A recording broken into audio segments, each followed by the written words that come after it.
জম্মু কাশ্মীরের গান্ডারবাল জেলার তুল্লামুল্লার কাছে রাগণ্য দেবীর মন্দির বা হিন্দুদের আরও একটা অসাধারণ মন্দির স্বামী শঙ্করাচার্যের মন্দিরের পরেই অবস্থিত, যা খুবই জনপ্রিয় এবং জাঁকজমকপূর্ণ। দর্শন করাবো সম্পূর্ণ মন্দির এবং জানাবো তার সম্পূর্ণ তথ্য। সাথে থাকবেন। হ্যালো বন্ধুরা, welcome back to my channel স্বপ্নের ভ্রমণ। শ্রীনগর থেকে যখন আমি তুল্লামুল্লা গ্রামে যাচ্ছি, তার জন্য আপনাদের দেখার জন্য আমি একটু গুগল ম্যাপের সাহায্য নিয়েছি। প্রায় 20 কিলোমিটার দূরে শ্রীনগর প্রপার সিটি থেকে এই তুল্লামুল্লা গ্রাম, যেখানে রয়েছে ক্ষীর ভবানী মন্দির। সোনমার্গ, গুলমার্গ ভ্রমণের পর শ্রীনগরে আমার অন্যতম জার্নির জায়গা হলো মা ক্ষীর ভবানী মন্দির বা মা রাগিনী দেবীর মন্দির। মা দুর্গার একটি বিখ্যাত মন্দির হলো এই ক্ষীর ভবানী মন্দির, বর্তমানে যেটি রক্ষণাবেক্ষণ করছে ভারতীয় সেনাবাহিনী।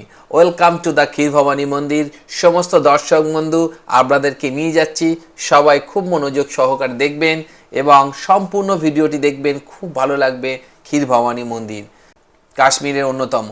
মন্দিরে প্রবেশের পর মন্দির সম্বন্ধে বেশ কিছু তথ্য আপনাদেরকে দেব। এই মন্দিরটি 1592 মিটার বা 5223 ফুট উচ্চতা সমুদ্রতল থেকে অবস্থিত। এই মন্দিরটি কাশ্মীরি হিন্দুদের কাছে সবচেয়ে গুরুত্বপূর্ণ মন্দিরগুলির মধ্যে একটি। অধিবাসী দেবী ক্ষীর ভবানী এই অঞ্চলে একটি প্রিয়। মন্দিরে একটি সপ্তভুজাকার ঝর্ণা দেবীর চারপাশে অবস্থিত।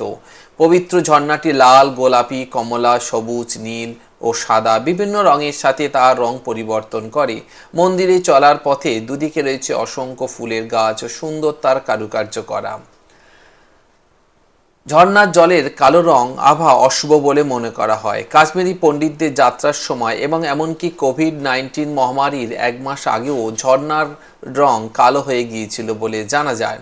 বেশিরভাগ রঙই বিশেষ কোনো তাৎপর্য নেই। 1886 সালে তৎকালীন British settlement commissioner for land and water Lawrence ঝর্ণা পরিদর্শনের সময় ঝর্ণার জলের বেগুনি আভা থাকার কথা জানিয়েছিলেন।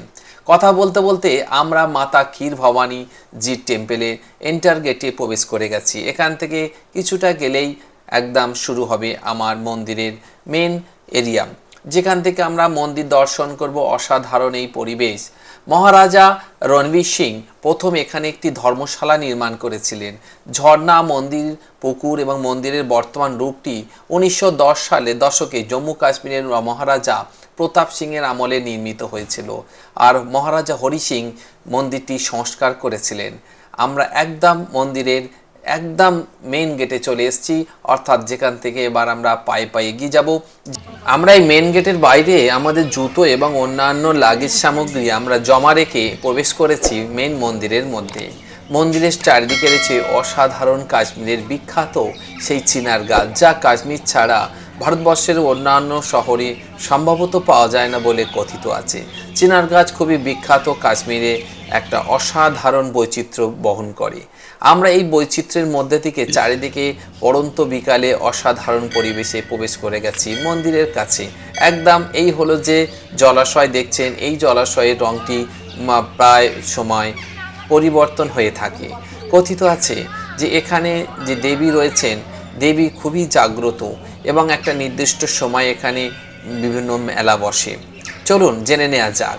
মহারাজা প্রতাপ সিংহ, তার আগে একটা কথা আপনাদের বলে রাখি, শ্রীনগরের কাছে যে তুল্লামুল্লা গ্রামে অবস্থিত এই বিখ্যাত মন্দিরটি কেন বিখ্যাত, কারণ এই মন্দিরের যে দেবী আছে তিনি হলেন দেবী রাগণ্য দেবী। দেবী এখানকার অধিষ্ঠাত্রী। মন্দিরের নামকরণ হয়েছে বিখ্যাত ভারতীয় মিষ্টান্ন ক্ষীরের নামানুসারে, যা দেবীর প্রতি উৎস। অর্থাৎ এই দেবীর এখানে যে পূজা দেওয়া হয়, সে ক্ষীর অথবা দুধ আর ফুল দিয়ে দেবীর পূজা করা হয়।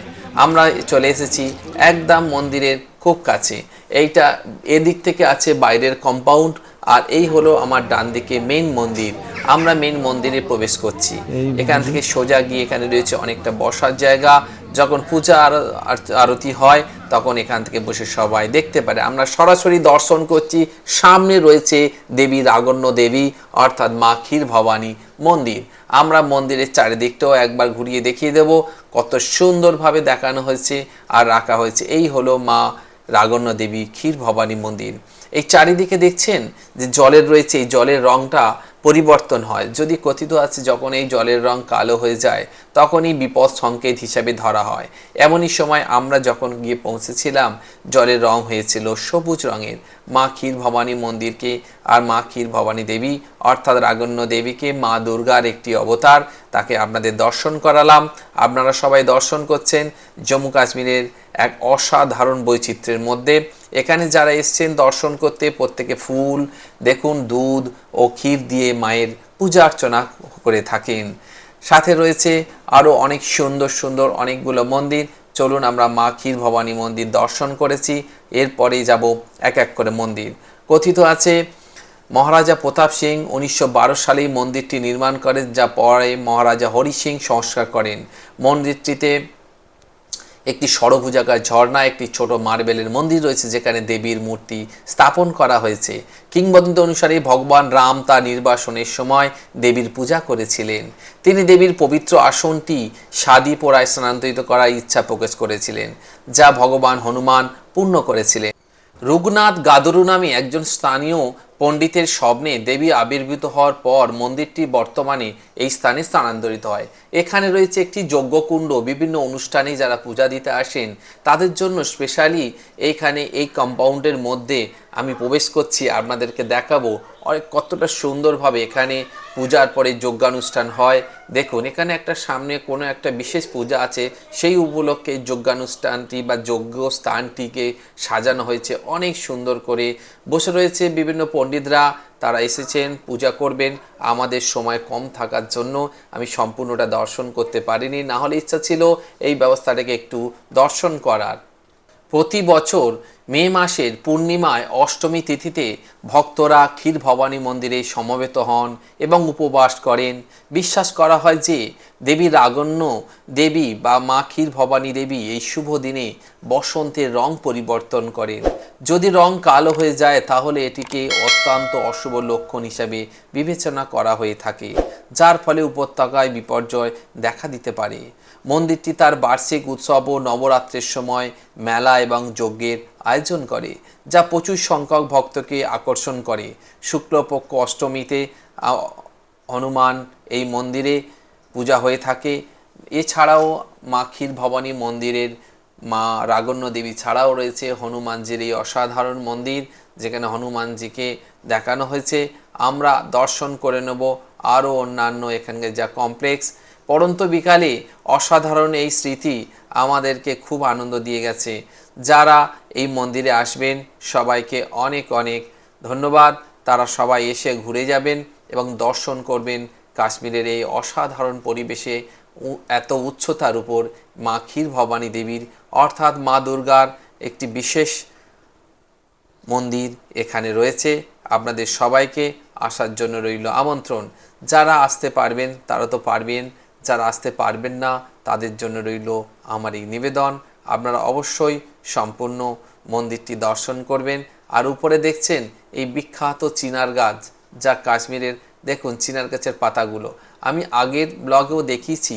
আমি যখন কাশ্মীরের ডাল লেকের পাশে প্রচুর চিনার গাছ এবং এখানে পুরো কাশ্মীরের বহু জায়গায় রয়েছে, এবং শুধু আজকে না, কি মোটা এবং কত বছরের তা বোঝা যাবে না। অনেক অনেক দীর্ঘ সময় ধরে এই গাছগুলি রয়েছে, কাশ্মীরকে সম্মানিত এবং সুন্দর করে তুলেছে এই চিনার গাছ। প্রিয় দর্শক বন্ধুরা, এতক্ষণ আপনারা দর্শন করলেন মা ক্ষীর ভবানী মন্দির বা মা রাগণ্য দেবীর মন্দির। এখন আমি বাহির পথে এগিয়ে চলেছি সুন্দর বাহারি ফুলের সুন্দর গাছের মধ্যে। যারা এতক্ষণ ধৈর্য ধরে এই সুন্দর মন্দিরটি দর্শন করলেন, এই সুন্দর জায়গাটি দর্শন করলেন, তাদেরকে জানাই অনেক অনেক ধন্যবাদ। যারা আমার চ্যানেলে বা আমার পেজে প্রথম, তারা একটু ফলো করে দেবেন নতুন নতুন ভিডিও পেতে। আর যদি সম্ভব হয় একটা সুন্দর কমেন্টস করে আমাকে এগিয়ে চলাতে সাহায্য করবেন।